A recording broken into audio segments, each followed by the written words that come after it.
আসসালামু আলাইকুম, শুভ সকাল। শিক্ষার্থী বন্ধুরা কেমন আছো? আশা করি সবাই ভালো আছো। বাংলাদেশ ধান গবেষণা ইনস্টিটিউট উচ্চ বিদ্যালয়ের অনলাইন ক্লাসে তোমাদের সবাইকে স্বাগতম। সাথে আছে আমি মোহাম্মদ জিয়াদুল ইসলাম, সহকারী শিক্ষক গণিত। প্রিয় নবম দশম শ্রেণীর শিক্ষার্থীরা, তোমাদের গত ক্লাসে আমাদের যে গণিত বইয়ের 14 নম্বর অধ্যায়ের ধারাবাহিক আলোচনার আজকের এই পার্টে আমি তোমাদেরকে দেখাবো উপপাদ্য 28 কীভাবে প্রমাণ করতে হয় বা কীভাবে এটার সলিউশন করতে হয়। বন্ধুরা, এর আগে আমি দেখিয়েছিলাম অনুপাত, সদৃশতা, প্রতিসমতা। এই অধ্যায়ের যে প্রাথমিক আলোচনা এবং 3টি অনুসিদ্ধান্ত আমি তোমাদেরকে বলে দিয়েছিলাম বা এখানে প্রমাণ করেছিলাম, তারই একটু আলোচনা আমি আগে করে নিই। প্রথম অনুসিদ্ধান্তটা ছিল কোনো ত্রিভুজের বা যে কোনো দুটি ত্রিভুজের উচ্চতা সমান হলে তাদের ক্ষেত্রফল ও ভূমি সমানুপাতিক হয়। অনুসিদ্ধান্ত 2 ছিল কোনো ত্রিভুজে যে কোনো দুটি ত্রিভুজের ভূমি সমান হলে তাদের উচ্চতা আর ক্ষেত্রফলের অনুপাত সমান বা সমানুপাতিক।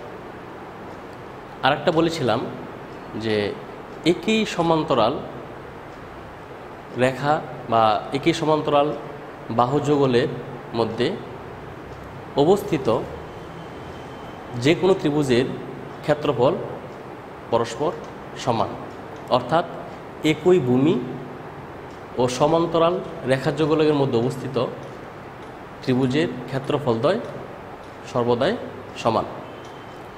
আজকে তারই ধারাবাহিক আলোচনায় অথবা এই অনুসিদ্ধান্তর আলোকেই আমরা উপপাদ্য 28 প্রমাণ করার চেষ্টা করব। উপপাদ্য 28-এ দেখো আছে ত্রিভুজের যে কোনো দুই বাহুর সমান্তরাল সরলরেখা, ত্রিভুজের যে কোনো দুই বাহুর সমান্তরাল সরলরেখা, ত্রিভুজের যে কোনো দুই বাহুর সমান্তরাল বা যে কোনো দুই বাহু না যে কোনো ত্রিভুজের যে কোনো বাহুর সমান্তরাল, ত্রিভুজের যে কোনো বাহু, আমি যদি এই ত্রিভুজের এই বিসি বাহু ধরি, যে কোনো বাহুর সমান্তরাল, যে কোনো বাহুর সমান্তরাল ডি, যে কোনো বাহুর সমান্তরাল সরলরেখা ওই ত্রিভুজের অপর বাহুদ্বয়কে, ওই ত্রিভুজের অপর বাহুদ্বয়, অর্থাৎ যদি আমরা এই ত্রিভুজটা নেই, এই ত্রিভুজের অপর বাহুদ্বয় এ বি ও এসি, এই ত্রিভুজের অপর বাহুদ্বয়কে বা এদের বর্ধিতাংশকে যদি আমি চিত্র 2-এ তোমাদেরকে দেখাই, দেখো লেখা আছে এখানে, এই এ বি আর এসির যে বর্ধিতাংশ কি বিন্দুতে ছেদ করছে, ডি ও ই বিন্দুতে ছেদ করেছে, এদের বর্ধিতাংশকে সমান অনুপাতে কি করে বিভক্ত করে, সমান অনুপাতে বিভক্ত করে, অর্থাৎ এডি অনুপাত বিডি যত হবে এই অনুপাত সি ঠিক ততই হবে। আমি যদি এই চিত্রতে যাই, ঠিক এইটা এরকম, এডি অনুপাত বিডি ইকুয়াল টু এই অনুপাত সিই। এরই আলোকে এই চিত্রের মাধ্যমে তোমাদের একটা ইনফরমেশান দিচ্ছি, সেটা হচ্ছে এই চিত্র দিয়ে অনেক সময় খুবই গুরুত্বপূর্ণ এমসিকিউ এসে থাকে। বলা হয় না যে এ বি ও এসির মধ্যবিন্দু ডি ও ই, এরকম বলা থাকে না। তারপরে কীভাবে সলিউশন করতে হয়, ঠিক এই সূত্রের আলোকেই আমরা এটা কি করে থাকি, এমসিকিউ বের করে থাকি। আজকে আমরা তারই যে উপপাদ্য 28 সেটা আমরা এখন প্রমাণ করব। দেখো, আমি বিশেষ নিয়মের জন্য অলরেডি আমি বলে দিয়েছি যে এবিসি ত্রিভুজের বিসি বাহুর সমান্তরাল রেখাংশ ডিই এ বি ও এসিকে যথাক্রমে চিত্র 1 ডি ও ই বিন্দুতে, চিত্র 2 এদের বর্ধিতাংশকে ডি ও ই বিন্দুতে কি করে ছেদ করে। প্রমাণ করতে হবে যে এডি অনুপাত ডিবি ইকুয়াল টু এই অনুপাত ইসি। আমরা অঙ্কনে চলে যাই। অঙ্কন হচ্ছে, দেখো, বিই আর সিডি যোগ করি,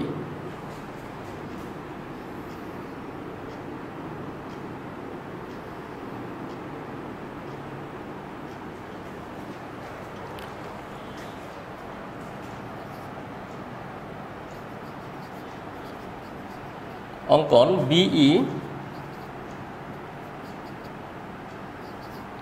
ও সিই যোগ করি।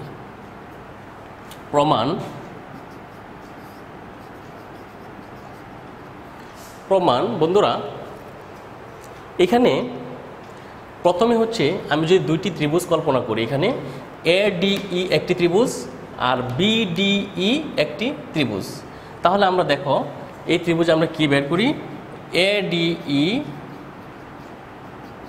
ত্রিভুজ ও ত্রিভুজ বিডিই, এডিই ত্রিভুজ এই ত্রিভুজ আর বিডিই এই ত্রিভুজের বলা হয়েছে ত্রিভুজদ্বয়ের উচ্চতা একই। ত্রিভুজদ্বয়ের উচ্চতা একই। কিন্তু বন্ধুরা দেখো এখানে কিন্তু আমরা উচ্চতা আমরা কি করতেছি না, দেখতেছি না যে উচ্চতা কোথায়, আবার এই এডিই এবং বিডিই ত্রিভুজের উচ্চতা এটা কোথায় হবে। আমরা জানি সাধারণত উচ্চতা হয় যে যদি ভূমি বরাবর কোনো রেখা থাকে বা এর উপর লম্ব হয় তাহলে সেটাকে আমরা কি করি, উচ্চতা বলি। কিন্তু এখানে তো লম্ব দেখতেছি না, আর লম্ব হওয়ার শর্ত কি 90 ডিগ্রি হইতে হবে, কিন্তু এখানে তো 90 ডিগ্রি নেই। দেখো এখানে এটা 90 ডিগ্রি হবে না, এটা তো 90 ডিগ্রি না, তাহলে সেটা উচ্চতা কোথায় আছে। আমরা যদি চিত্রটাকে একটু ভেঙে ভেঙে দেখাই দিই তাহলে দেখো আমরা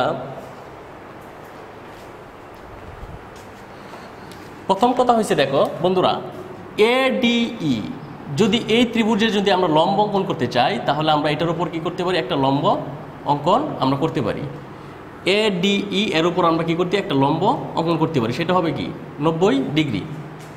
অনেক সময় চিত্র, আর এই চিত্রটা যদি আমি এরকমভাবে অঙ্কন করি, দেখো বিডিই চিত্রকে বিডিই চিত্র, দেখো আমি যদি এটা এরকম রাখি, বিডিই চিত্রটাকে যদি এরকমভাবে আমরা রেখে দেই তাহলে এই বিডির যদি আমরা লম্ব অঙ্কন করতে চাই এই চিত্র, তাহলে দেখো বিডি এর বর্ধিতাংশের উপর আমাদের কি করতে হবে, লম্ব অঙ্কন করতে হবে। বিডি এর বর্ধিতাংশের উপর কি করতে হবে, আমাদের লম্ব অঙ্কন করতে হবে।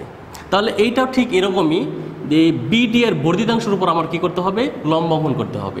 সেই ক্ষেত্রে দেখো এখানে যদি আমি যে কোনো একটা বিন্দু কল্পনা করি, যদি এটা পি বিন্দু ধরি তাহলে বিডি এর বর্ধিতাংশের উপর পিই লম্ব। আবার দেখো এডিই এই ত্রিভুজের উপরও কি হয়েছে, পিই লম্ব। তাহলে বন্ধুরা দেখো এখানে এ বিডিই ত্রিভুজ আর এডিই ত্রিভুজের উচ্চতা কি, একই। তাহলে আমরা অনুসিদ্ধান্ত 1 থেকে আমরা জানি কোনো ত্রিভুজের যদি যে কোনো দুইটি ত্রিভুজের যদি উচ্চতা একই হয় তাহলে তাদের ক্ষেত্রফল এর অনুপাত এবং ভূমির অনুপাত কি হয়, সমান হয়। তাহলে এখানে ভূমি কোনটা, স্পষ্টই যে বাহুর উপর লম্ব হবে সেই বাহুটা কি হবে, ভূমি হবে। এই সম্বন্ধে তোমাদের আগে আলোচনা আমি করেছি। যে বাহুর উপর লম্ব হবে এই বাহুটা কি হবে, ভূমি। যেহেতু এই বিডি এর বর্ধিতাংশের উপর লম্ব তাহলে বিডি হবে ভূমি, আর যেহেতু এডি এর উপর পি আমরা লম্ব অঙ্কন করেছিলাম তাহলে এডি হবে কি, ভূমি। তাহলে আমরা লিখতে পারি, দেখো ত্রিভুজ এডিই ত্রিভুজ বিডিই ইকুয়াল টু, আমরা ভূমিটা নিচ্ছি এডি অনুপাত বিডি, আমরা এটাকে 1 নং সমীকরণ দেই। তাহলে যদি কোনো ত্রিভুজদ্বয়ের উচ্চতা একই থাকে তাহলে তাদের ক্ষেত্রফল এবং ভূমি সমানুপাতিক হয়। বন্ধুরা আবার যদি আমরা এটা আরেকটা ত্রিভুজ কল্পনা করি, সেটা হচ্ছে দেখো এডিই ত্রিভুজ, এই ত্রিভুজ তো এখানে আছেই, তারপর একটা ত্রিভুজ সিডিই ত্রিভুজ নেই। ঠিক আমরা যেরকমভাবে এটা করেছি ঠিক এটাও আমরা কি করব, অনুরূপভাবে করার চেষ্টা করব। দেখো এডিই ত্রিভুজ আর সিডিই ত্রিভুজের ভূমি একই। ভূমিটা তোমরা এখন তোমাদের একটা ধারণা হয়ে গেছে যে ভূমিটা কোথায় হবে। এটা যদি আমরা এখানে লম্ব দেই তাহলে অবশ্যই কি হবে, এই এবং সি কি হবে, ভূমি হবে। কারণ সি ইর বর্ধিতাংশের উপর একটা লম্ব, আর এডিই এর তো এখানে লম্ব আমরা অঙ্কন করেছি। তাহলে এইটাও ঠিক, এডিই আর সিডিই ত্রিভুজের উচ্চতা একই। আমরা এখানে লিখতে পারি আবার ত্রিভুজ ADE ও ত্রিভুজ CED ত্রিভুজদ্বয়ের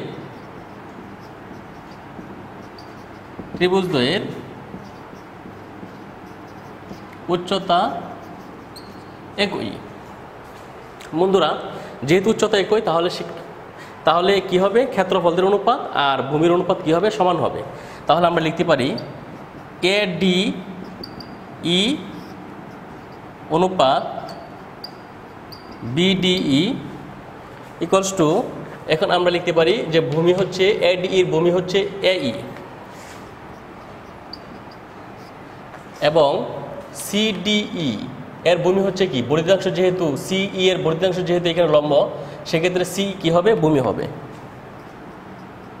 C ভূমি। এটাকে আমরা 2 নং সমীকরণ দেই।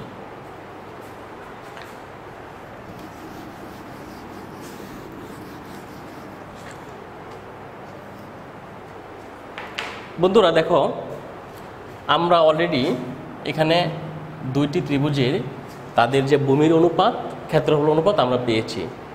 এখন আমি প্রাথমিক যে আলোচনা করেছিলাম, তৃতীয় নাম্বার যে একটা ছিল, অনুসিদ্ধান্ত ছিল, বলেছিলাম তোমাদেরকে, সেটা হচ্ছে একই ভূমি ও সমান্তরাল রেখাযুগলের মধ্যে অবস্থিত ত্রিভুজদ্বয়ের ক্ষেত্রফল সমান। আমরা যদি ডিকে যদি এভাবে আমরা একটু ক্লাসিফিকেশন করি, দেখো আমরা যদি এটাকে যদি এভাবে একটু লিখি, DE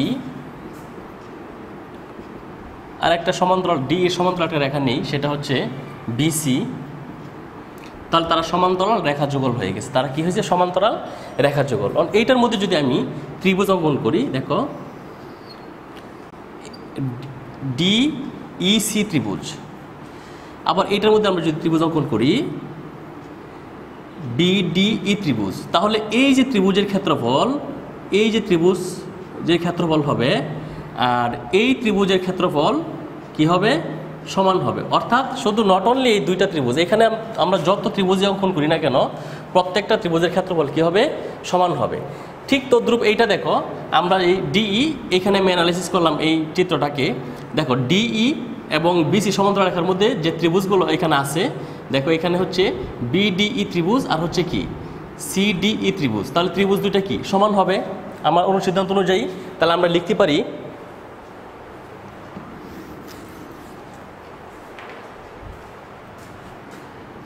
এটা লিখতে পারি, কিন্তু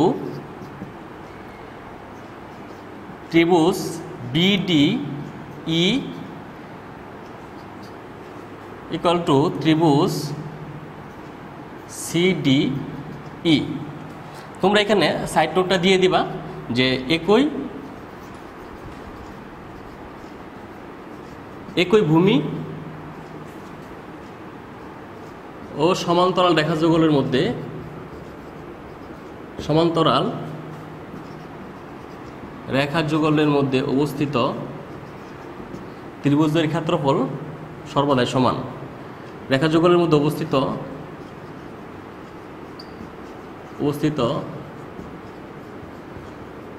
ত্রিভুজের ক্ষেত্রফল সমান। তোমরা এই সাইড নোটটা দিয়ে দিবা বন্ধুরা। তাহলে দেখো, যেহেতু BDE কার সমান, CDE ত্রিভুজের সমান, তাহলে আমরা এখান থেকে 1 নং থেকে আমরা লিখতে পারি যে 1 নং থেকে ত্রিভুজ ADE ত্রিভুজ BDE ইকুয়াল টু, এখন আমরা এখানে BD এর মানটা বসিয়ে দেব। BD এর মানটা হচ্ছে, দেখো আমরা যদি এখানে লিখি যে CDE, যেহেতু BDE ইকুয়াল টু কি আছে এখানে, ত্রিভুজ CDE, আমরা এখানে BDE এর মানটা বসিয়ে দিয়েছি। দেখো তাহলে এখানে আমরা লিখতে পারি AD অনুপাত BD। তাহলে এখানে দেখো 2 নং থেকে আবার আমরা কি পেয়েছিলাম যে ত্রিভুজ ADE অনুপাত ত্রিভুজ BDE। তাহলে সরি, এটা হবে এখানে CDE হবে, CDE, হ্যাঁ CDE হবে। দেখো আমরা তাহলে 2 নং থেকে পেয়েছিলাম ত্রিভুজ ADE ত্রিভুজ সিডিই ইকুয়াল টু কী লেখা যায়, এ ইকুয়াল টু সিই। আমরা যদি এর মানটা এখানে বসিয়ে দেই, অর্থাৎ এই ত্রিভুজ এডিই ত্রিভুজ সিডিইর মানটা হচ্ছে এ বাই সি, আমরা এখানে কি করব, বসিয়ে দেব। তাহলে আমরা লিখতে পারি যে এই অনুপাত সিই ইকুয়াল টু বিডি অনুপাত এডি অনুপাত বিডি। তা সুতরাং আমরা লিখতে পারি এই অনুপাত সিই ইকুয়াল টু এডি অনুপাত বিডি। আমাদের প্রমাণ এরকম ছিল, আমরা যদি এটাকে প্রমাণ অনুসারে লিখি তাহলে লিখতে পারি সুতরাং এডি অনুপাত বিডি ইকুয়ালস টু এই অনুপাত সিই। প্রমাণিত।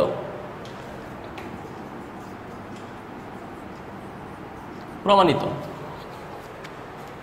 বন্ধুরা, তাহলে এইভাবে চিত্র অনুসারে অনেক সময় তোমাদের এরকম চিত্র দেওয়া থাকতে পারে, বা অনেক সময় চিত্র দ্বৈকিক থাকতে পারে, দেওয়া থাকতে পারে। তোমরা চিত্র 1 যেভাবে প্রমাণ করেছ, চিত্র 2ও ঠিক অনুরূপভাবে তোমরা কী করতে পারবে, প্রমাণ করতে পারবে।